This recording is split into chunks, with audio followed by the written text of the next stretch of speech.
పెళ్ళైనా పండగైనా వేడుక ఏదైనా పట్టు చీరల ప్రత్యేక వేదిక వారాహి సిల్క్స్. రాష్ట్ర వ్యాప్తంగా జరుగుతున్న ఇంటర్మీడియట్ విద్యార్థి ఎగ్జామ్స్ అయితే జరుగుతున్నాయి.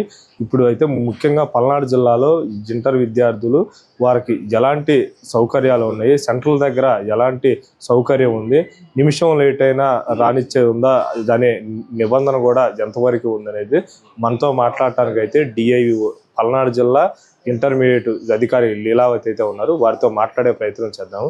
మేడం చెప్పండి, ఇంటర్మీడియట్ విద్యార్థులకు సంబంధించి ఎగ్జామ్ జరుగుతున్నాయి, వారి అంటే సెంట్రల్ దగ్గర ఎలాంటి కార్యక్రమాలు ఉన్నాయి, వారికి ఎలాంటి సౌకర్యాలు ఉన్నాయి? మన పల్నాడు డిస్టిక్లో అండి 49 సెంటర్స్లో ఎగ్జామ్స్ జరుగుతున్నాయండి. ఈ 49 సెంటర్స్లో కూడాను సీసీ కెమెరాలు అలాట్ చేశాము. అన్నీ కూడాను సీసీ కెమెరాల పర్యవేక్షణలోనే ఎగ్జామ్స్ జరుగుతున్నాయి. ప్లస్ సీసీ కెమెరాస్ సరిగ్గా పనిచేస్తున్నాయా లేదా అనేది పర్యవేక్షణ డిస్టిక్ ఆఫీసులోను, మన బోర్డు ఇంటర్మీడియట్ బోర్డు ఆఫీస్లో కూడాను పర్యవేక్షణ నిర్వహిస్తున్నామండి. తర్వాతనేమో అన్ని సెంటర్స్లో కూడా అన్ని facilities, water facilities, toilet facilities, పిల్లలకి అన్ని కూడా ఇన్ఫ్రాస్ట్రక్చర్ కూడాను, కింద ఎవరిని కూర్చోడానికి వీల్లేదు, అందరికీ కూడా అన్ని ఫెసిలిటీస్ ఏర్పాటు చేసామండి. తర్వాత ఎగ్జామ్స్కి సంబంధించిన ఆన్సర్ షీట్స్, బుక్లెట్స్, మెటీరియల్ మొత్తం ఓఎంఆర్స్, స్టిక్కర్స్ అన్నీ కూడాను కాలేజెస్కి ఆల్రెడీ పంపించేసామండి. క్వశ్చన్ పేపర్స్, కాన్ఫిడెన్షియల్ మెటీరియల్స్ కూడాను 3 sets 3 days ఈ రోజుతోటి అన్ని స్టోరేజ్ పాయింట్స్ మన పల్నాడు డిస్టిక్లో 16 స్టోరేజ్ పాయింట్స్ ఉన్నాయి. 16 స్టోరేజ్ పాయింట్స్ కూడా పంపించాము.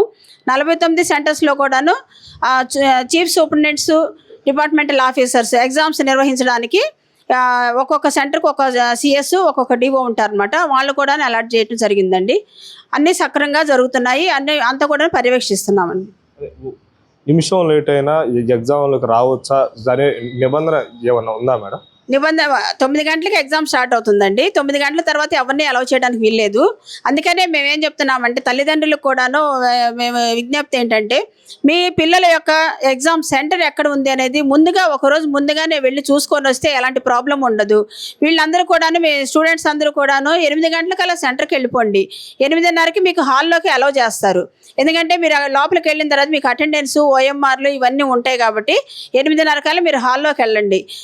9 గంటలకి ఎగ్జామ్ స్టార్ట్ అవుతుంది, క్వశ్చన్ పేపర్ ఇస్తారు కాబట్టి 9 గంటల తర్వాత ఎవరైనా వచ్చినా కూడా అలౌ చేయరు.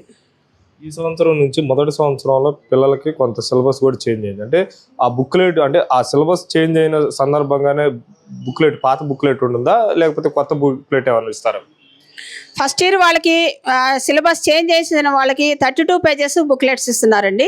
పాత సిలబస్ వాళ్ళకి మాత్రం 24 pages ఉంటాయి. ఇందులో first language, second language elective subject అంటారు, వాటికి మాత్రం 24 pages ఉంటాయి. మిగతా సబ్జెక్ట్స్ కొత్తవి ఫిజిక్స్, కెమిస్ట్రీ, మ్యాథ్స్ ఒకటే పేపర్ ఉంటుంది. బాటనీ, జువాలజీ రెండు కలిపి కూడాను ఒకే రోజు ఎగ్జామ్ జరుగుతుంది, కానీ రెండింటికి వేరు క్వశ్చన్ పేపర్ ఒకటే ఉంటుంది. ఆన్సర్ షీట్స్ 2 ఉంటాయి, ఓఎంఆర్లు 2 ఉంటాయి. దానికి బాటనీకి సపరేట్గా రాయాలి, జువాలజీకి సపరేట్గా రాయాలి.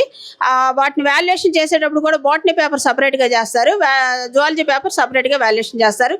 పాస్ మార్క్స్ మాత్రం రెండింటి కలిపి ఒకటే ఉంటుంది. అయితే పల్నాడు జిల్లాలో అన్ని సెంటర్ల దగ్గర బందోబస్తు అయితే పకడ్బందీగానే ఉంది. అన్ని సీసీ కెమెరాల పర్యవేక్షణలోనే జరుగుతుంది. కాకపోతే పిల్లలు ఎగ్జామ్ రాసేటప్పుడు 1 గంట ముందుగానే వెళ్ళి ఎక్కడ సెంటర్ అనేది కనుక్కోమని అయితే మేడం అయితే చెబుతున్నారు. అంటే సత్య, ఇట్స్ యూటీవీ, పల్నాడు జిల్లా.